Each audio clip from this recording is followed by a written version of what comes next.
रामपुर नाम के गांव में दो दोस्त राघव और विक्रम रहते थे। दोनों किसान थे और दोनों मिलकर पपीते की खेती किया करते थे।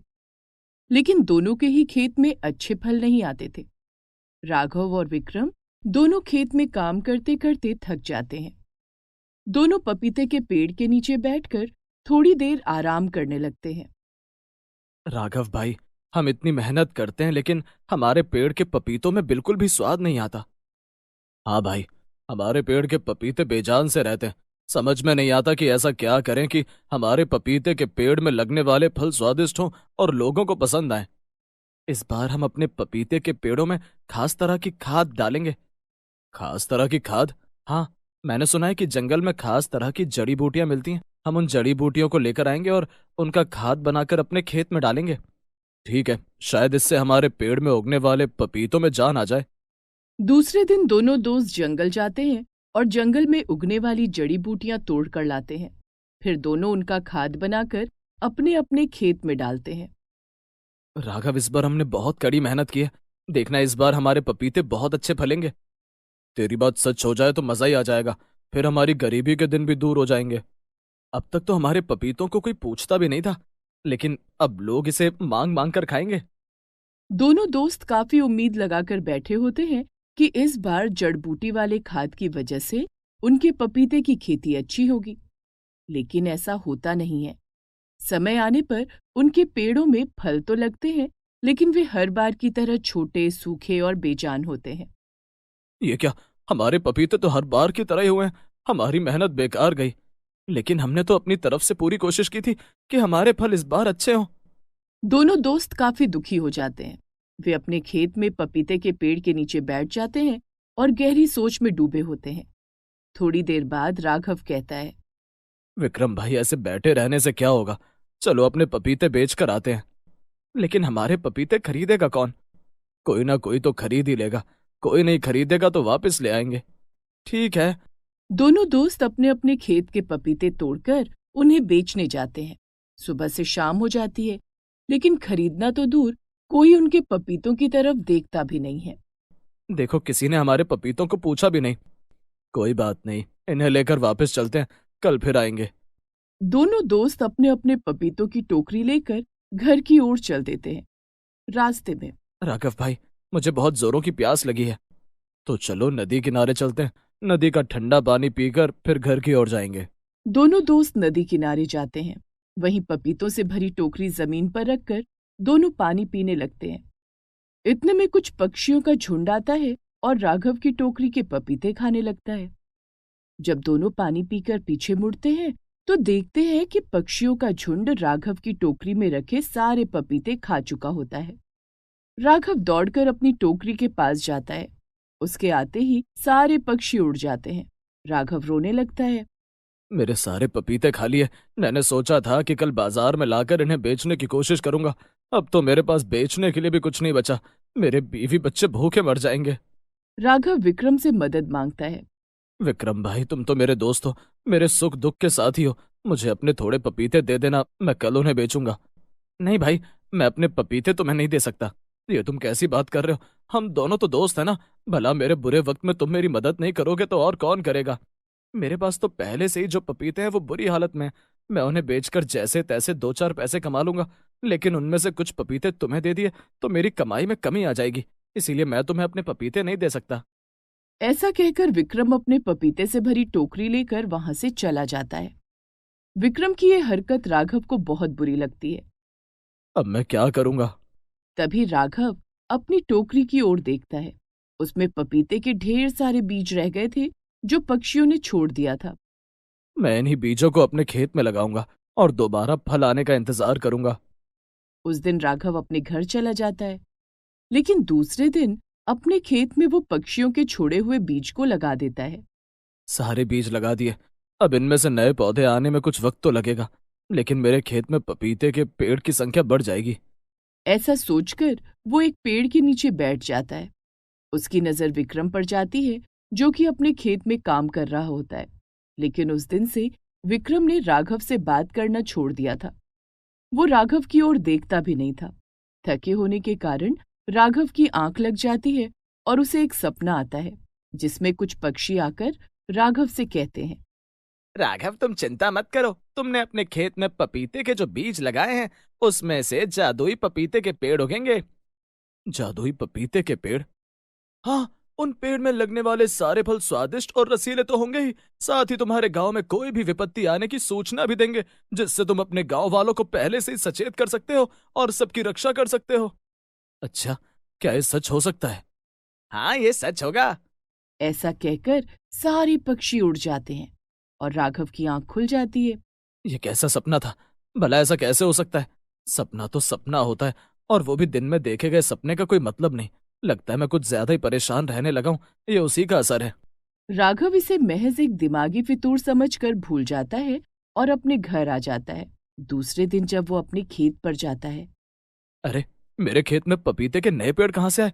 कल ही तो मैंने बीज लगाए थे और आज उसमें से पेड़ भी आ गए। राघव ये सोच ही रहा था कि तभी सभी पेड़ों में पपीते के बड़े बड़े फल भी आ जाते हैं। कहीं मैं सपना तो नहीं देख रहा? नहीं नहीं, अभी तो मैं जागा हुआ हूँ। कहीं कल वाला सपना सच तो नहीं हो गया? राघव पेड़ से एक पपीता तोड़ता है। पपीता तोड़ते ही उसमें से रस टपकने लगता है। राघव उस पपीते को काट कर खाता है। ये तो बहुत मीठा और स्वादिष्ट है। वो जल्दी जल्दी सारे पपीते तोड़ लेता है और उन्हें बाजार में बेचने जाता है। वहां विक्रम भी अपने पपीते बेचने आया हुआ था। विक्रम जब राघव की ओर देखता है, अरे, कल तो इसके सारे पपीते पक्षियों ने खा लिए थे, और आज ये इतने सारे पपीते लेकर बेचने आए, वो भी इतने बड़े बड़े और सुंदर पपीते। ये तो देखने से ही स्वादिष्ट लग रहे हैं। विक्रम राघव के पपीते देखकर बहुत हैरान होता है। वो राघव से फिर से बात करने की कोशिश करता है। राघव भाई, ये पपीते तो बड़े अच्छे लग रहे हैं। तुम इन्हें कहाँ से लेकर आए हो? कहाँ से लाऊंगा? ये मेरे खेत के पपीते हैं। तुम्हारे खेत के पपीते? विक्रम पहले से ही जला भुना हुआ था। वो ग्राहकों को राघव के पपीतों को लेकर भड़काने लगता है। जब भी कोई ग्राहक राघव के पपीते खरीदने उसके पास आता तो विक्रम जोर जोर से चिल्लाने लगता, दवाइयां डालकर उगाया हुआ नकली पपीता खाने से अच्छा है असली पपीता खाओ और सेहत बनाओ। ग्राहक ये बात सुनकर राघव के पपीते छोड़कर विक्रम के पपीते खरीदने लगते हैं। और विक्रम राघव की ओर देखकर एक कुटिल मुस्कान मुस्कुराता है। राघव फिर परेशान रहने लगता है। दूसरे दिन आज मैं अपने पपीते बेचने मंडी नहीं जाऊंगा, बल्कि गांव में घूम घूम कर इन्हें बेचूंगा। इससे लोगों को घर बैठे बैठे पपीते मिल जाया करेंगे। राघव ऐसा ही करता है। लोगों को उसके पपीते बहुत पसंद भी आते हैं और वे हाथों हाथ बिक भी जाते हैं। शाम को विक्रम अपने पपीते बेचकर घर लौट रहा होता है तो राघव को देखता है। इसकी टोकरी पूरी खाली हो गई। इसका मतलब इसने अपने सारे पपीते बेच दिए और मेरे पपीते आधे भी नहीं बिके। मुझे कुछ करना पड़ेगा। रात में जब पूरा गांव सो जाता है तो विक्रम राघव के खेत पर जाता है, लेकिन राघव के खेत में एक भी पपीते का फल नहीं था। हं, आज मैं आया हूं तो खेत में एक भी फल नहीं है। वो चला जाता है। दूसरे दिन राघव सुबह सुबह अपने खेत पर आता है। उसे देखते ही पपीते के पेड़ अपने अपने फल देने लगते हैं, जिन्हें तोड़कर वो बेचने चले जाता है। शाम को विक्रम की नजर राघव पर पड़ती है। अरे, आज ये फिर खाली टोकरी लेकर जा रहा है। लगता है इसने सारे पपीते बेच दिए। लेकिन ये पपीता लाया कहाँ से? रात में तो इसका खेत सूना पड़ा था। वो उस रात फिर राघव के खेत पर जाता है तो खेत खाली पड़ा होता है। आज सारी रात यहीं रहूंगा और देखूंगा कि आखिर माजरा क्या है। सुबह जब राघव आता है तो उसे देखते ही पपीते के पेड़ में फल लगने शुरू हो जाते हैं। ये देखते ही विक्रम के होश उड़ जाते हैं। ये तो जादुई पपीते का खेत है, लेकिन राघव के पास ये सब कैसे आए? विक्रम पूरे गांव में ये खबर आग की तरह फैला देता है कि राघव लोगों को जादू टोने वाला पपीता खिला रहा है। अब ग्रामीण राघव से पपीता खरीदना बंद कर देते हैं। राघव परेशान रहने लगता है। इसी परेशानी के कारण वो 2 दिन तक खेत पर भी नहीं जाता है। लेकिन 2 दिन के बाद जब वो सुबह सुबह अपने खेत पर आता है, आज तो मेरे आने पर पपीते के पेड़ में फल नहीं आ रहे। आखिर बात क्या है? हर बार मेरे आते ही पपीतों के पेड़ में अपने आप फल लग जाते थे। थोड़ी देर रुक कर देखता हूँ। राघव थोड़ी देर रुककर इंतजार करता है, लेकिन पपीतों के पेड़ में फल नहीं आते हैं। अब ये भी मेरे दुश्मन बन गए हैं। राघव वहां से जाने लगता है। तभी पपीते का एक पेड़ कहता है, रुको राघव। कौन? मैं पपीते का पेड़ बोल रहा हूँ। हम सब जादुई पपीते के पेड़ हैं। हम तुम्हारे गांव में आने वाली आपदा की सूचना देना चाहते हैं, इसीलिए आज पेड़ों में फल नहीं लगे। आपदा? क्या मेरे गांव में कोई आपदा आने वाली है? हाँ, बहुत जल्द तुम्हारे गांव में एक ऐसी महामारी फैलने वाली है जिसका इलाज दवाइयों से नहीं होगा। फिर कैसे होगा? ऐसे तो सारे ग्रामीण मारे जाएंगे, ये गांव खाली हो जाएगा। इसकी चिंता तुम मत करो। तुम्हारे खेत में फलने वाले पपीते उस महामारी के इलाज करेंगे। बीमार लोगों को हमारे फल खिला देना, वो ठीक हो जाएंगे। अच्छा किया जो तुम लोगों ने मुझे ये बात बताई। राघव उसी समय कुछ ग्रामीणों को इकट्ठा करके ये बात उन्हें बताता है। हमें तो तुम्हारी बात पर यकीन नहीं है, हम कैसे मान ले कि तुम सच बोल रहे हो? इसका पता कुछ दिनों में चल जाएगा। मैं तुम लोगों को पहले से आगाह करने आया था, बाकी तुम लोगों की मर्जी। कुछ दिन के बाद सचमुच में गांव में एक अजीब सी बीमारी फैल जाती है जिसका इलाज डॉक्टर की दवाई से नहीं हो पाता है। तभी ग्रामीणों को राघव की बात याद आती है। राघव किसी महामारी की बात कर रहा था, उसकी ये वाली बात तो सच हो गई। कहीं उसके पपीते से इलाज वाली बात भी सच हुई तो हम सबकी जान बच जाएगी। वो राघव के पास जाता है। राघव भाई, तुमने सही कहा था। गांव में एक महामारी फैल गई है जिसका इलाज दवाइयों से नहीं हो रहा है, लोग बीमार पड़ रहे हैं। चिंता मत करो, मैं तुम सबको अपने खेत के पपीते दूंगा, वो भी मुफ्त में। राघव के दोस्त विक्रम को भी वही बीमारी हो जाती है। अब किस मुंह से राघव से उसके पपीते मांगो? लेकिन राघव का दिल बहुत बड़ा था।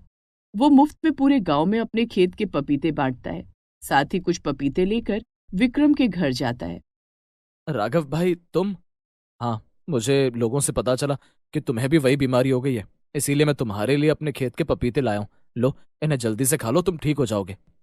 राघव भाई, मुझे माफ कर दो। मैंने तुम्हारे बुरे वक्त में तुम्हारा साथ छोड़ दिया और लोगों को तुम्हारे खिलाफ भड़काया, लेकिन तुम तो मेरी जान बचाने आ गए। मैं जिससे दोस्ती करता हूँ उससे दिल से रिश्ता निभाता हूँ। जाने दो, जो हुआ सो हुआ, और बाकी बातें बाद में, पहले पपीता खाओ। राघव अपने हाथों से पपीता काटकर विक्रम को खिलाता है। विक्रम और सभी गांव वाले ठीक हो जाते हैं। सभी ग्रामीण खुश होकर राघव को अपनी अपनी हैसियत के अनुसार रुपए, पैसे और उपहार देते हैं।